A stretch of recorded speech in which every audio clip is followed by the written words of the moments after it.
కక్షలు కృష్ణా జిల్లా బంటుమిల్లి మండలం అర్ధమావూరు గ్రామంలో ఒకరి ప్రాణాల మీదకు తెచ్చింది. సాంబశివరావు అనే వ్యక్తి తన పొలంలో పని చేసుకుంటుండగా అదే గ్రామానికి చెందిన మాకాల వెంకట్రావు, అతని కుమారులు మాకాల శివరామకృష్ణ, మాకాల వాసు దాడికి పాల్పడ్డారు.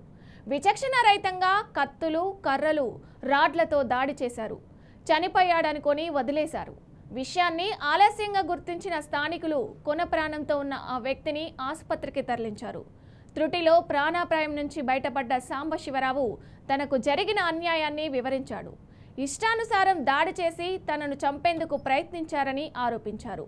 తనపై దాడి చేసిన వ్యక్తులను అరెస్టు చేసి శిక్షించాలని ఆర్థిస్తున్నాడు.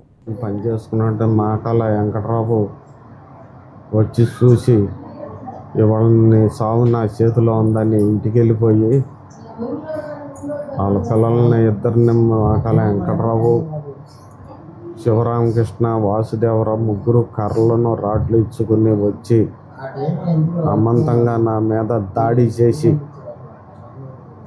నేను పారిపోయేటప్పటికీ మెడ మీద గట్టిగా వేసి మెడ పట్టుకుని కింద పడేసి చేతులు ఇరిచి కాళ్ళు మీదను అక్కడ ఉన్న పారను కాళ్ళ మీదను డొక్కల్లోనూ నడుము మీద చిటిరేకుల్లోనూ పొడి చేసి చచ్చాడు బతికాడు చూడన్నానా అని అంటే ముక్కులతోటి వాసన చూసి చచ్చాడు నానని నన్ను అక్కడ పడేసి వెళ్ళిపోయారు.